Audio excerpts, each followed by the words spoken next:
गुरुर्विष्णु गुरुर्देवो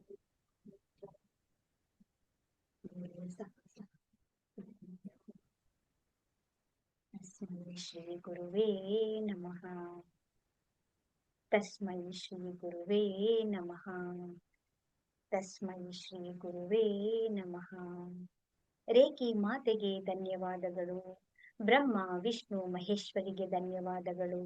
ನವ ದುರ್ಗಿಯರಿಗೆ ಧನ್ಯವಾದಗಳು. ನಮ್ಮ ನಿಮ್ಮೆಲ್ಲರ ತಂದೆ ತಾಯರಿಗೆ, ಪರಿವಾರದವರಿಗೆ, ಕುಲದೇವತೆ ಕುಲದೇವರುಗಳಿಗೆ ಧನ್ಯವಾದಗಳು.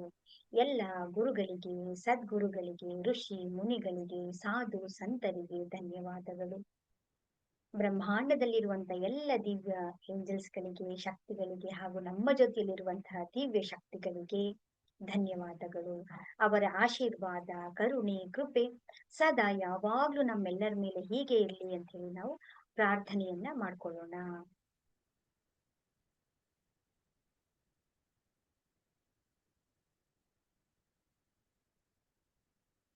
ಆತ್ಮ ಪರಮಾತ್ಮನಿಂದ ಆತ್ಮ ಪರಮಾತ್ಮನೆಲ್ಲರಿಗೂ ಕೂಡ ಪ್ರಣಾಮಗಳು. ಹರೇ ರಾಮ ಹರೇ ಕೃಷ್ಣ.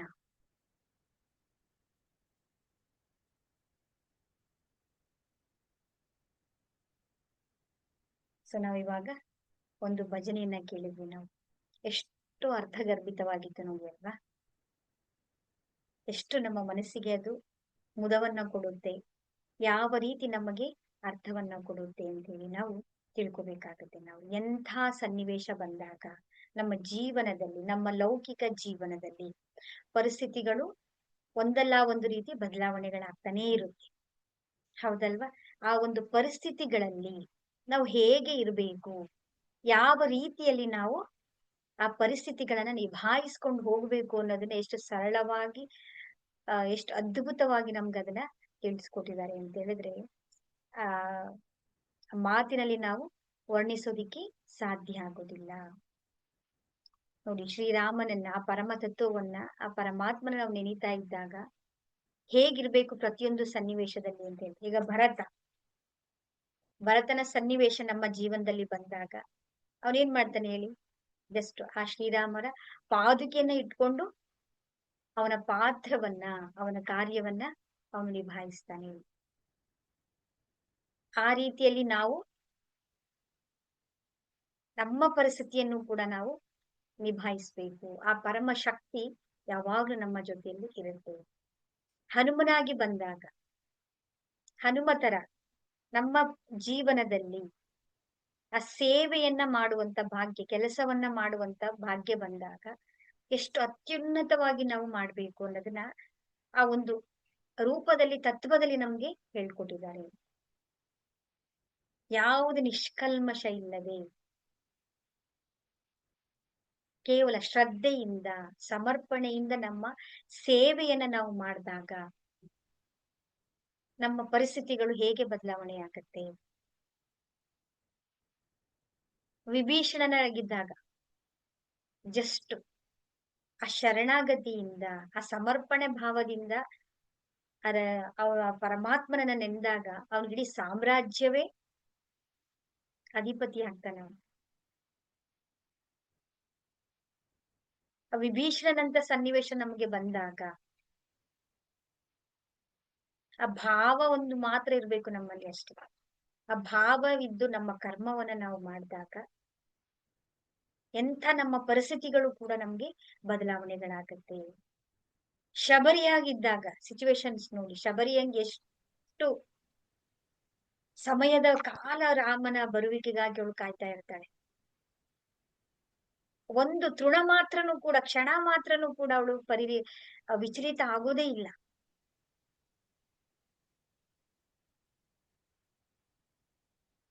ಆ ಭಾವ ಇದೆಯಲ್ಲ, ರಾಮ ಆ ಭಾವ, ನಾವು ಪ್ರತಿಯೊಂದು ಹಣ್ಣನ್ನು ಶಬರಿ ಚೆಕ್ ಮಾಡಿ, ಅದನ್ನ ಟೇಸ್ಟ್ ಮಾಡಿ ನೋಡ್ತಾ ಇದ್ದಾಗ ಅದ್ರೊಳಗಡೆ ಇರುವಂತ ಭಾವ ಹೇಗಿರುತ್ತೆ ಅಂದ್ರೆ, ಒಂದು ಹುಳಿಯನ್ನು ಕೂಡ ಆ ಪರಮಾತ್ಮನಿಗೆ ಸಿಗ್ಬಾರ್ದು, ಕೊಡೋ ಹಣ್ಣೆಲ್ಲವೂ ಕೂಡ ಸಿಹಿ ಆಗಿರ್ಬೇಕು ಅನ್ನೋದು ಆ ಒಂದು ಭಾವ. ಅಂತ ಪರಿಸ್ಥಿತಿಗಳು ನಮ್ಮ ಜೀವನದಲ್ಲಿ ಬಂದಾಗ ಬರೀ ಇದು ಕಥೆಗಳೆಲ್ಲ, ಇದು ನಮ್ಗೆ ಮಾರ್ಗದರ್ಶನವನ್ನ, ದಾರಿದೀಪವನ್ನ ತೋರಿಸುವಂತಹ ಕಥೆಗಳ ರೂಪದಲ್ಲಿ ನಮ್ಗೆ ಪ್ರತಿಯೊಂದನ್ನು ಕೂಡ ನಮ್ಗೆ ಹೇಳ್ಕೊಟ್ಟಿದ್ದಾರೆ. ಆ ಸನ್ನಿವೇಶದಲ್ಲಿ ನಾವು ಹೇಗೆ ನಾವು ನಿಭಾಯಿಸ್ಕೊಂಡ್ ಬರ್ಬೇಕು ಅನ್ನೋದನ್ನ. ಅಹಲ್ಯೆ ಆದ್ರೆ ಏನ್ ಮಾಡ್ಬೇಕು ನೋಡಿ, ಕಲ್ಲಾಗಿ ನಿಂತಿದ್ದಾಗ ಇಷ್ಟು ಯುಗ ಯುಗಗಳ ಕಾಲ ಕಾಯ್ತಾ ನಿಂತಿರ್ಬೇಕಾದ್ರೆ ಆ ಪಾದ ಚರಣದಲ್ಲಿ ನಾನು ಕೆಳಗಡೆ ಇರಬೇಕು ಅಂತ ಬಯಸ್ಬೇಕು ನಾವು.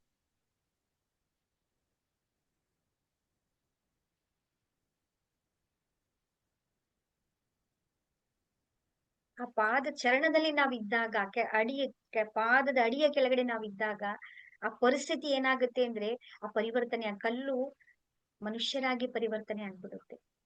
ನಾವ್ ಏನ್ ಮಾಡ್ತಾ ಇದೀವಿ, ಬರೀ ಅದನ್ನ ಕತೆ ಸ್ಟೋರಿ ನಡೆದಿದ್ಯಾ ಹಾಗೆ ನಮಗೆ ನಾವು ಆತ್ಮಾವಲೋಕನವನ್ನ ಮಾಡ್ಕೊಳ್ಬೇಕು. ನಾವು ಸ್ವಯಂ ಜಾಗೃತಿಯನ್ನ ಆಗ್ಬೇಕು. ನಾವು ಅರಿವು ನಮ್ಮೊಳಗಡೆ ಉಂಟಾಗಬೇಕು.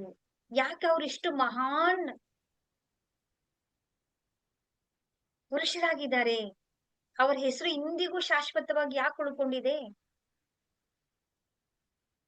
ಹಣ ಮಾಡಿಲ್ಲ, ಶ್ರೀಮಂತಿಕೆ ಇಲ್ಲ, ಯಾವ್ದನ್ನು ಅವರು ಸಂಪಾದನೆ ಮಾಡಿಲ್ಲ, ಆದ್ರೆ ಆ ಹೆಸರು ನಿರಂತರವಾಗಿ ಶಾಶ್ವತವಾಗಿ ಯಾಕೆ ಉಳ್ಕೊಳ್ತಿದೆ ಅಂತಂದ್ರೆ ಅದ್ರ ಹಿಂದ್ಗಡೆ ಇರುವಂತ ಪರಮ ತತ್ವವನ್ನ ನಾವು, ಆ ಚಿಂತನವನ್ನ ನಾವು ಅರ್ಥ ಮಾಡ್ಕೊಳ್ತಾ ಬರ್ಬೇಕು. ಲಕ್ಷ್ಮಣನಾದ ಸೌಮಿತ್ರೆ ನಾನು ಆಗ್ಬೇಕು ಅಂತಂದಾಗ ನಿನ್ನ ಸನಿಹ ನನಗೆ ಯಾವಾಗ್ಲೂ ಜೊತೆಲಿ ಇಟ್ಕೋಬೇಕು ನಾವು. ಅಂತ ಸನ್ನಿವೇಶಗಳು ಬಂದಾಗ ಸದಾ ಅವ್ರ ಜೊತೆನಲ್ಲಿ ಇದ್ದು ನಾವು ಕಾರ್ಯವನ್ನ ನಾವು ಮಾಡಿ, ನಮಗೆ ಏನು ಪಾತ್ರಗಳು ಸಿಕ್ಕಿದೆಯೋ ಅದನ್ನ ನಾವು ನಿಭಾಯಿಸ್ತಾ ಬರ್ತಾ ಇರ್ಬೇಕು. ರಾವಣನ ಅಂತ ಬಂದಾಗ ಅಂದ್ರೆ ನಮ್ಮ ಒಳಗಡೆ ಇರುವಂತಹ ಆ ರಾವಣ ತತ್ವಗಳು ಯಾವ್ಯಾವ್ದಿದೆ, ಮೋಹ, ಮದ, ಮತ್ಸರ್ಯ, ಅಹಂಕಾರ, ದ್ವೇಷ, ಅಸೂಯೆ, ಈರ್ಷೆಗಳೆಲ್ಲ ತುಂಬಿಕೊಂಡಿದೀವಲ್ಲ ನಾವು. ನನ್ನೊಳಗಿರುವಂತ ರಾವಣನ ನಾವು ಕೊಲ್ತಾ ಬರ್ಬೇಕು. ಪ್ರತಿಯೊಂದು ಸನ್ನಿವೇಶದಲ್ಲೂ ಕೂಡ ನಾವು ಯಾವ ರೀತಿಯಲ್ಲಿ ನಾವು ನಮ್ಮ ಬದುಕನ್ನ ನಾವು ಪರಿವರ್ತನೆಯನ್ನ ಮಾಡ್ಕೊಂಡು ಹೋಗ್ಬೇಕು. ನಾವ್ ಏನ್ ಮಾಡ್ತಾ ಇದೀವಿ ಅಂತ ಹೇಳಿದ್ರೆ ನೋಡಿ, ಎಷ್ಟು ಸಿಂಪಲ್ ಆಗಿ ಸರಳವಾಗಿ ನಮ್ಗೆ ಅರ್ಥವನ್ನ ಮಾಡಿಸ್ಕೊಟ್ಬಿಟ್ಟಿದ್ದಾರೆ ಎಲ್ಲರೂ. ಬರೀ ನಾವೇನ್ ಮಾಡ್ತಾ ಇದೀವಿ ಅಂತ ಹೇಳಿದ್ರೆ ಬರೀ ದೇವ್ರು ದೇವ್ರು ಅಂತ ಬರೀ ದೇವಸ್ಥಾನಗಳ ಹುಡುಕ್ತಾ ಇದೀವಿ ನಾವು. ಅಲ್ಲೇ ನಿಂತ್ಕೊಬಿಟ್ಟಿದೀವಿ ನಾವು. ನಿಂತ ನೀರ್ ಹಾಕ್ತಾ ಇದೀವಿ ನಾವು. ಚಲಿಸುವ ನೀರ್ ಹಾಕ್ಬೇಕು. ಚಲಿಸ್ತಾ ಚಲಿಸ್ತಾ ಚಲಿಸ್ತಾ ಚಲಿಸ್ತಾ ಆ ಮಹಾಸಾಗರವನ್ನ ನಾವು ಸೇರ್ಬೇಕು. ಆ ಸೇರುವ ಹಾದಿಯನ್ನೇ ಮರ್ತ್ ಬಿಡ್ತಾ ಇದೀವಿ ನಾವು. ನಾವೆಲ್ಲ ಏನ್ ಮಾಡ್ತಾ ಇದೀವಿ,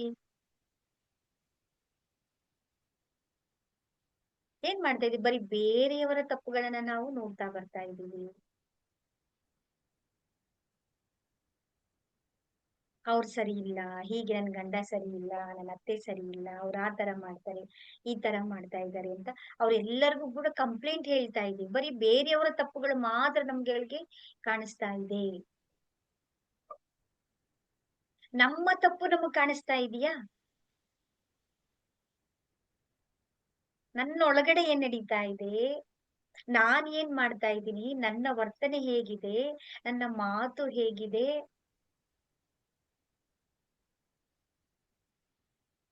ಬರೀ ಕಾರಣಗಳನ್ನೇ ಕೊಡ್ತಾ ಇದೀವಲ್ವಾ? ಯೋಚನೆ ಮಾಡಿ ಒಂದು ಸಲ. ನಾನ್ ಇನ್ನೇನ್ ಮಾಡ್ಬೇಕಿತ್ತು, ನಾನ್ ಇನ್ನೇನ್ ಕೊಡ್ಬೋದಿತ್ತು, ಯಾವ ರೀತಿ ನಾನು ಇರ್ಬೋದಿತ್ತು. ಆ ಕೃಷ್ಣ ಪರಮಾತ್ಮ ಅದನ್ನೇ ಹೇಳುದು ಕರ್ಮಯೋಗದಲ್ಲಿ, ಆ ಭಗವದ್ಗೀತೆಯ 3ನೇ ಅಧ್ಯಾಯದಲ್ಲಿ ಕಂಪ್ಲೀಟ್ ಆಗಿ ಸಂಪೂರ್ಣವಾಗಿ ನಮ್ಮ ಕರ್ಮದ ಬಗ್ಗೆನೇ ಹೇಳ್ತಾರೆ ಅವರು. ನಾವು ಯಾವ ರೀತಿ ನಾವು ಕೆಲಸವನ್ನ ಮಾಡ್ಬೇಕು. ಈಗ ನಾವು ತಾಯಿ ಆಗಿದೀವಲ್ವಾ, ತಾಯಿಯಾಗಿ ನಮ್ಮ ಹೈಯೆಸ್ಟ್ ಲೆವೆಲ್ ಅಲ್ಲಿ ನಾವು ಮಾಡ್ತಾ ಬರ್ಬೇಕು. ತಾಯಿ ಅಂದ್ರೆ ಇಡೀ ಪ್ರಪಂಚದಲ್ಲೇ ನಾನು ಬೆಸ್ಟ್ ತಾಯಿ ಆಗಿರ್ಬೇಕು, ಸರ್ವಶ್ರೇಷ್ಠ ತಾಯಿ ತರ ನಾವು ಕೆಲಸವನ್ನ ಮಾಡ್ಬೇಕು. ಗಂಡನಾಗಿದ್ದೀನ, ಇಡೀ ಸರ್ವಶ್ರೇಷ್ಠ, ಇಡೀ ಪ್ರಪಂಚದಲ್ಲೇ ನಂತರ ಗಂಡನ್ನ ಯಾರು ಇರಬಾರ್ದು. ಆ ರೀತಿ ನಾವು ಕೆಲಸವನ್ನ ನಾವು ಪ್ರೀತಿ ಕೊಡೋದಾಗಿರ್ಬೋದು, ನಮ್ಮ ಕರ್ತವ್ಯಗಳಾಗಿರ್ಬೋದು, ನಮ್ಮ ಜವಾಬ್ದಾರಿಗಳಾಗಿರ್ಬೋದು, ಗೌರವ ಕೊಡೋದ್ರಲ್ಲಾಗಿರ್ಬಹುದು, ಸ್ನೇಹವನ್ನ ಸಂಪಾದನೆ ಮಾಡೋದ್ರಲ್ಲಾಗಿರ್ಬೋದು, ಪ್ರತಿಯೊಂದರಲ್ಲೂ ಕೂಡ ನಾವು ನಮ್ಮ ಹೈಯೆಸ್ಟ್ ಸರ್ವಶ್ರೇಷ್ಠವಾಗಿ ನಾವು ಕೆಲ್ಸವನ್ನ ಮಾಡ್ತಾ ಬರ್ಬೇಕಾಗತ್ತೆ. ಹೆಂಡತಿ ಪಾತ್ರ ಇದೆಯಾ ನಮಗೆ? ಹೇಗೆ ನಾವು ನಿಭಾಯಿಸ್ತಾ ಇದ್ದೀವಿ? ನಾವು ಕೊಡೋರಾಗ್ಬೇಕು. ನಾವು ಎಲ್ಲರನ್ನು ಕೇಳ್ತಾ ಇದೀವಿ, ನನಗ್ ಕೊಡಿ, ನನಗ್ ಕೊಡಿ, ನನಗ್ ಕೊಡಿ, ನನ್ ಪ್ರೀತಿ ಕೊಡಿ, ಸ್ನೇಹ ಕೊಡಿ, ಹಣ ಕೊಡಿ. ನಾವು ಕೊಡುವಂತವ್ರಲ್ವಾ? ಕೈ ಎತ್ತಿ ಪ್ರತಿಯೊಂದು ಕೂಡ ನಮಗ್ ಕೊಡ್ಬೇಕು. ಆ ಶಕ್ತಿ ಅದಕ್ಕೆ ನಮಗ್ ಕೊಟ್ಟಿರೋದು ಪರಮಾತ್ಮ. ಫಲ ಕೊಡೋ ಮರ ಏನಾಗುತ್ತೆ ಹೇಳಿ? ಬಾಗುತ್ತೆ. ಫಲ ಕೊಡದೇ ಇರೋ ಮರ ಏನಾಗುತ್ತೆ? ಎಲ್ಲರಿಗೂ ತಲೆ ಎತ್ತಿ ನಿಂತಿರುತ್ತೆ. ಅಂದ್ರೆ ನಾವು ಬಗ್ತಾ ಇದೀವಿ, ಇನ್ನೊಬ್ಬರ ಮಾತನ್ನ ಕೇಳ್ತಾ ಇದೀವಿ ಅಂತ ಹೇಳಿದ್ರೆ ನಾವು ಫಲವನ್ನ ಕೊಡುವಂತ ಮರವಾಗಿದ್ದೀವಿ ನಾವು. ಆ ತಾಳ್ಮೆ, ಆ ಸಹನೆ, ಆ ಶಕ್ತಿ ನಮ್ಮಲ್ಲಿದೆ. ನಮ್ಮನ್ ಕಾಯ್ತಾ ಇರ್ತಾನೆ ಅಲ್ವಾ? ನಾವು ಕೇಳ್ಬೇಕಾಗಿರೋದು ಯಾರನ್ನ?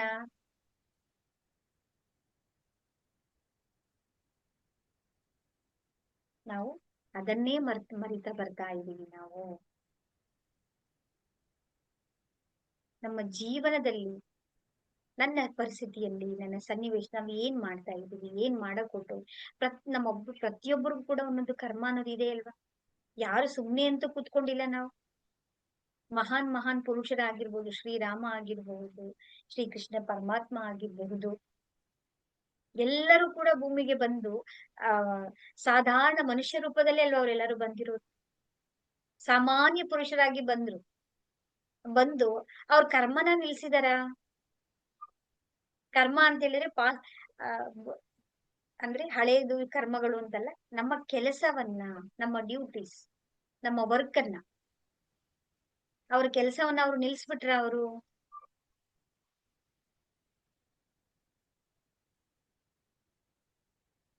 ಗಮನಿಸ್ಬೇಕು, ನಾವು ಅದನ್ನ ಅರ್ಥ ಮಾಡ್ಕೊಳ್ಬೇಕು ನಾವು. ಅಂದ್ರೆ ನಮ್ಗೆ ಇರುವಂತ ಮಾರ್ಗ ಯಾವುದು ಅಂತ ಹೇಳಿದ್ರೆ, ನಮ್ಗೆ ನಾವು ಕರ್ಮವನ್ನೇ ಮಾಡ್ಬೇಕು ನಾವು. ಕರ್ಮಕ್ಕಿಂತ ಈಸಿ ಆದಂತ ದಾರಿ ಮತ್ತೊಂದಿಲ್ಲ.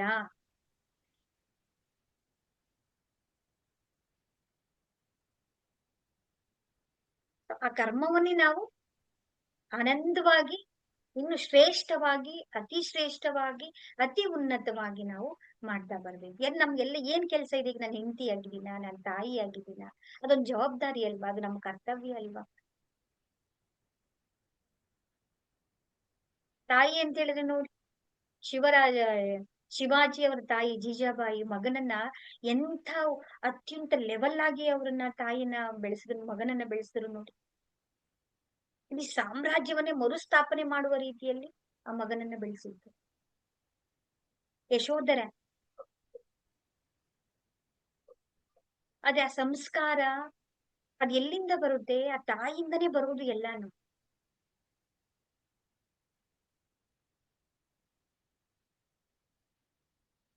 ಆ ಕೃಷ್ಣ ಪರಮಾತ್ಮನನ್ನೇ ಬೆಳೆಸಿದಂತ ತಾಯಿ ಅಲ್ವಾ ಅವ್ರು? ಅಂದ್ರೆ ನಾವು ನಮ್ಮ ಪಾತ್ರವನ್ನ ನಾವು ಪ್ರತಿಯೊಂದು ಸನ್ನಿವೇಶಗಳಲ್ಲಿ, ಪರಿಸ್ಥಿತಿಗಳಲ್ಲಿ ನಾವು ಸಾಧಾರಣ ವ್ಯಕ್ತಿಯಾಗಿ ಗೋಗರಿಯೋದು, ಅಳೋದು, ಆ ಪರಮಾತ್ಮನೇ ಕೊಟ್ಟಿರುವಂತದ್ದು ಪ್ರತಿಯೊಂದನು ಕೂಡ. ಅಣುವಿನಲ್ಲಿ ಈ ಸೃಷ್ಟಿಯನ್ನು ನೀನ್ ನಡೆಸ್ತಾ ಇರೋದು ಯಾರು? ಮಳೆ ಬರ್ತಾ ಇರೋದು ಹೇಗೆ? ಬೆಳೆ ಬೆಳೀತಾ ಇರೋದು ಹೇಗೆ? ಪ್ರತಿಯೊಂದು ಕೆಲಸಗಳು ತನಗ್ ತಾನೇ ಆಗ್ತಾ ಇದೆ ಅಲ್ವಾ? ಯಾವ್ದಾದ್ರು ನಮ್ಮ ಕಂಟ್ರೋಲ್ ನಲ್ಲಿ ಇದೆಯಾ ಎಲ್ಲವೂ? ಹೇಗೆ ಇವೆಲ್ಲ ನಡೀತಾ ಇದೆ? ನಮ್ಮ ಶರೀರದ ಒಳಗಡೆನೂ ಕೂಡ ಉಸಿರು ಹೇಗೆ ಬರ್ತಾ ಇದೆ, ಉಸಿರು ಹೇಗೆ ಹೋಗ್ತಾ ಇದೆ. ನಾವೇ ಉಸಿರು ಕೊಟ್ರು ಕೂಡ ಅದು ಉಳ್ಕೊಳ್ತಾರೆ. ಈಗ ಸತ್ತು ಹೋಗ್ತಾ ಇರುವಂತ ವ್ಯಕ್ತಿಗೆ ನಾವು ಉಸಿರು ಕೊಟ್ರು ಕೂಡ ವ್ಯಕ್ತಿ ಉಸಿರು ತಗೊಳಕ್ಕಾಗತ್ತ ಒಳಗಡೆ? ಎಷ್ಟೇ ಪ್ರಯತ್ನವನ್ನ ಪಟ್ರು ಕೂಡ ಹೇಗ್ ನಡೀತಾ ಇದೆ ಒಳಗಡೆ? ಎಲ್ಲವೂ ಕೂಡ ಯಾವುದೋ ಒಂದು ಶಕ್ತಿ, ಅಗಾಧವಾದ ಶಕ್ತಿ ನಮ್ಮನ್ನ ಎಲ್ಲಾನು ಕಂಟ್ರೋಲ್ ಮಾಡ್ತಾ ಇದೆ ಅಲ್ವಾ? ನಾವು ಬರೀ ಭ್ರಮೆನಲ್ಲಿ ಇರೋದಲ್ಲ.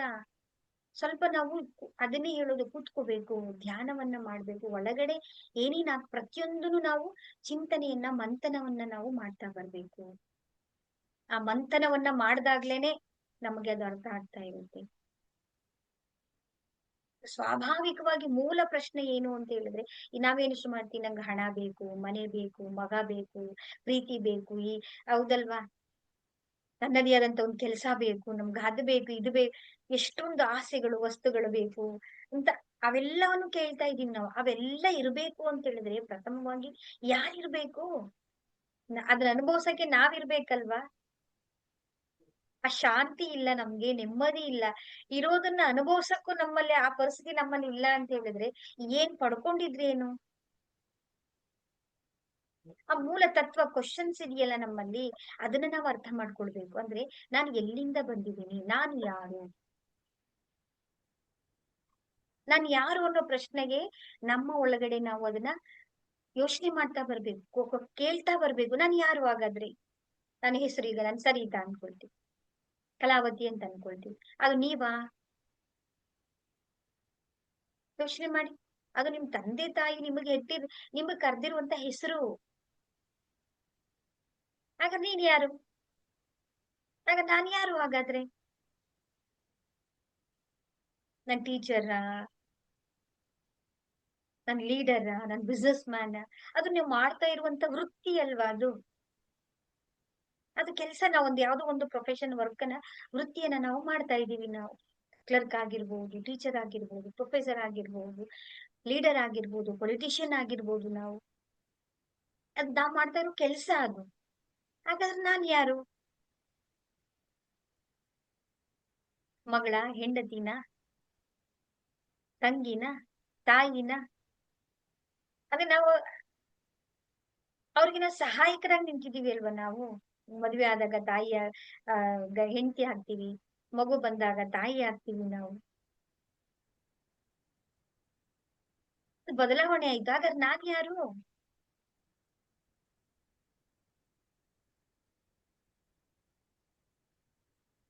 ನಾನ್ ಯಾರು ಹಾಗಾದ್ರೆ?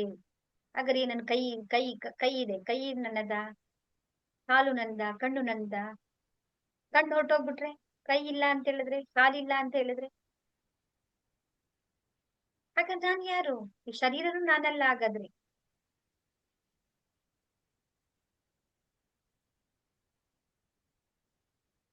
ಹಾಗಾದ್ರೆ ನಾನ್ ಯಾರು?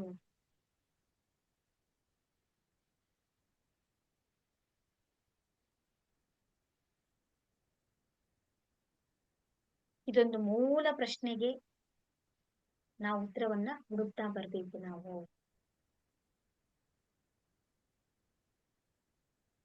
ಆಗ ನಾನು ಬಂದೆ ಹುಟ್ಟಿದಾಗ ಎಲ್ಲಿ ಹೇಗೆ ಹುಟ್ಟಿದೆ ನಾನು?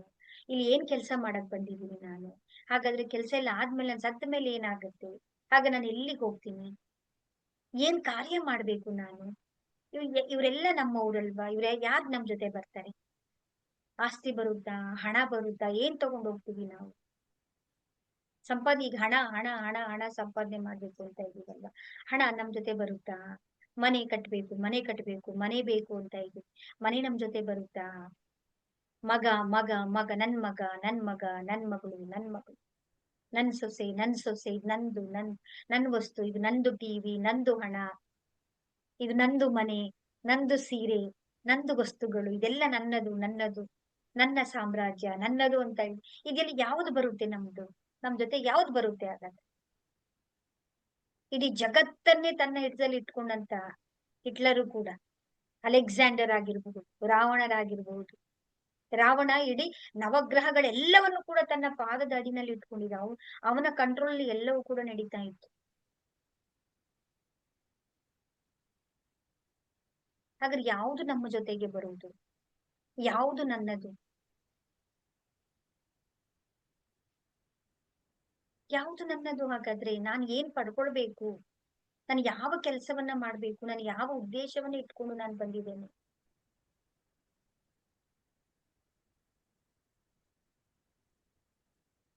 ಈ ಭ್ರಮೆಗಳೆಲ್ಲವನ್ನ ಒಂದೊಂದಾಗಿ ಸಿಪ್ಪೆಯನ್ನ ತೆಗೆದ ಹಾಗೆ ನಾವು ಒಂದೊಂದನ್ನೇ ಕಳಿಸ್ತಾ ಜಾಗೃತರಾಗ್ತಾ ಬರ್ಬೇಕು ನಾನು. ಹಾಗಾದ್ರೆ ಯಾವ್ದು ಅಲ್ಟಿಮೇಟ್ ಆಗಿ ಉಳ್ಕೊಳ್ಳೋದು ಯಾವ್ದು? ಇದೆಲ್ಲ ಏನು ಹಾಗಾದ್ರೆ? ನಮ್ ಜೊತೆ ಯಾರು ಬರ್ತಾರೆ? ಗಂಡ ಬರ್ತಾರ, ಹೆಂಡತಿ ಬರ್ತಾರ, ಮಕ್ಳು ಬರ್ತಾರ? ನಾವು ಸಾಯ್ತಾ ಇದೀವಿ ಅನ್ಕೊಳ್ಳಿ, ಸತ್ತಾಗ ಅಥವಾ ನಮ್ಮ ಜೊತೆ ಯಾರು ಬರ್ತಾರೆ?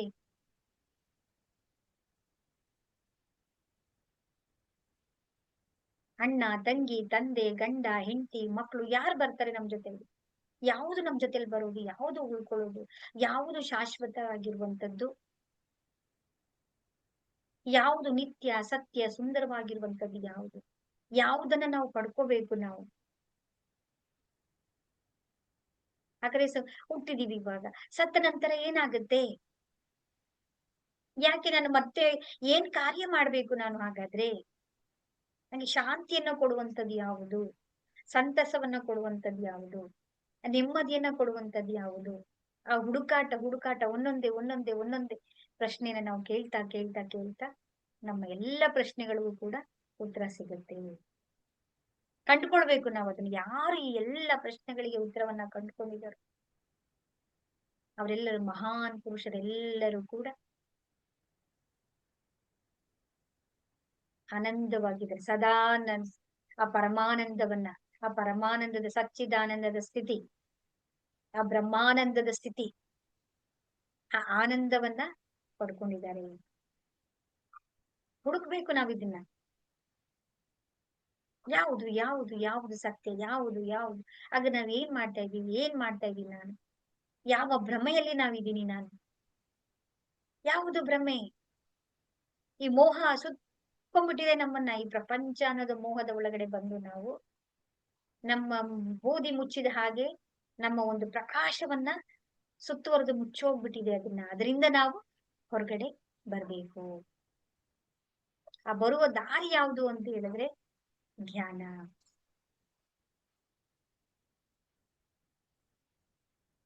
ಧ್ಯಾನವನ್ನ ಅಭ್ಯಾಸ ಮಾಡ್ತಾ ಮಾಡ್ತಾ ಮಾಡ್ತಾ ಮಾಡ್ತಾ ಮಾಡ್ತಾ ಪ್ರತಿದಿನ ನಾವು ಅಭ್ಯಾಸವನ್ನ, ಬೋರಿಂಗ್ ಅನ್ಸುತ್ತೆ, ಬೇಸರ ಅಂತ ಅನ್ಸುತ್ತೆ, ಏನು ಗೊತ್ತಾಗ್ತಾ ಇಲ್ಲ, ಅರ್ಥ ಆಗ್ತಾ ಇಲ್ಲ ಅಂತ ಅನ್ಸುತ್ತೆ. ಆದ್ರೂ ಕೂಡ ನಾವು ಇದನ್ನ ಹಠವನ್ನ ಹಿಡಿದು ನಾನು ಪಡ್ಕೊಳ್ಳೇಬೇಕು. ನಾನು ಅದ್ರ, ಯಾಕಂತ ಹೇಳಿದ್ರೆ ಈ ಧ್ಯಾನವನ್ನ ಮಾಡಿದಂತಹ ಅವರೆಲ್ಲರೂ ಕೂಡ, ಎಲ್ಲ ಯಾವ ಪ್ರಪಂಚದಲ್ಲಿ ನೀವು ಯಾವುದೇ ವ್ಯಕ್ತಿಗಳನ್ನ ತಗೊಳ್ಳಿ, ಅತ್ಯುನ್ನತ ವ್ಯಕ್ತಿಗಳೆಲ್ಲ ಅಬ್ದುಲ್ ಕಲಾಂ ತಗೋಬಹುದು, ಆ ವಿರಾಟ್ ಕೊಹ್ಲಿ ತಗೋಬಹುದು, ನರೇಂದ್ರ ಮೋದಿ ಅವ್ರು ತಗೋಬಹುದು, ಮಹಾನ್ ಮಹಾನ್ ವ್ಯಕ್ತಿಗಳೆಲ್ಲರೂ ಕೂಡ ಆಧ್ಯಾತ್ಮಿಕ ದಾರಿಯಲ್ಲೇ, ಸ್ಪಿರಿಚುವಲ್ ದಾರಿಯಲ್ಲೇ ಬಂದಿದ್ದಾರೆ ಅವರೆಲ್ಲ.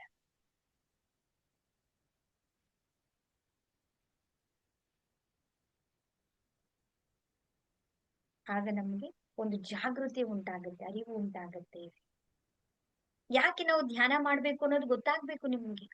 ಯಾಕೆ ನಾನು ಧ್ಯಾನ ಇರ್ಬೇಕು, ಸದಾ ಯಾಕೆ ನಾವು ಧ್ಯಾನ ಇರ್ಬೇಕು, ಸದಾ ಯಾಕೆ ನಾವು ಪರಮಾತ್ಮನ ಧ್ಯಾನವನ್ನ ನಾವು ಮಾಡ್ಬೇಕು? ಸದಾ ಹೇಳ್ತಾರೆ, ಎಲ್ಲರೂ ಕೂಡ ಹೇಳ್ತಾರೆ, ಬರೀ ಕೃಷ್ಣ ಕೃಷ್ಣ ಕೃಷ್ಣ ಅಂತ ಹೇಳಿ ಬರೀ ನಾಮನ ಹೇಳಿ ಸಾಕು ಅಂತಾರೆ. ರಾಧೆ ರಾಧೆ ರಾಧೆ ಅಂತ ಹೇಳಿ, ರಾಮ ರಾಮ ರಾಮ ಅಂತ ಹೇಳಿ. ಆ ಹೆಸರಲ್ಲಿ ಏನಿದೆ ಅಂತದ್ದು? ಏ, ಅದೊಂದು ಬರೀ ನಾಮವನ್ನ ಹೇಳಿದ್ರೆ ಸಾಕು, ನಮ್ಗೆಲ್ಲವೂ ಕೂಡ ಪರಿವರ್ತನೆ ಆಗುತ್ತೆ ಅಂತ ಹೇಳ್ತಾರೆ. ಯಾಕಿರ್ಬಹುದು? ಆ ಶರಣಾಗತಿಯಿಂದ, ಭಕ್ತಿಯಿಂದ, ಸಮರ್ಪಣೆಯಿಂದ, ಆ ನಂಬಿಕೆಯಿಂದ, ವಿಶ್ವಾಸದಿಂದ ಆ ಹೆಸರನ್ನ ಹೇಳಿದಾಗ ನಮ್ಮ ಮನಸ್ಸು ಏನಾಗುತ್ತೆ ಹೇಳಿ? ನಮ್ಮ ಮನಸ್ಸು ನಮ್ಮ ಹಿಡಿತದಲ್ಲಿ ಬರುತ್ತೆ. ಕೆಟ್ಟ ಆಲೋಚನೆಗಳು ಬರುತ್ತಾ? ರಾಮ ರಾಮ ರಾಮ ರಾಮ ಅಂತ ಹೇಳಿ ಹೇಳ್ತಾ ಹೇಳ್ತಾ ಇದ್ದಾಗ ನಾವು ಆ ಮಾಡುವಂತ ಕೆಲಸದಲ್ಲಿ ನಾವು ಕೆಟ್ಟದನ್ನ ಮಾಡ್ತೀವಾ? ನಮ್ಮ ಆಲೋಚನೆಗಳು ಕೆಟ್ಟದಾಗ್ ಬರುತ್ತಾ? ನಮ್ಮ ಮಾತು ಕೆಟ್ಟದಾಗ್ ಬರುತ್ತಾ? ನಮ್ಮ ವರ್ತನೆ ಬೇರೆಯವರಿಗೆ ನೋವು ಕೊಡುತ್ತಾ? ನಾವು ಬೇರೆಯವ್ರಿಗೆ ನಾವು ಹಿಂಸೆಯನ್ನ ಮಾಡಕ್ ಹೋಗ್ತೀವ ಹೇಳಿ? ಇಲ್ಲ. ಆಟೋಮ್ಯಾಟಿಕಲಿ ನಾವೇನಾಗ್ಬಿಡ್ತೀವಿ ನಾವು? ಆ ಪರಮ ದಾರಿಯಲ್ಲಿ ನಾವು ನಡೀತಾ ಬರ್ತೀವಿ.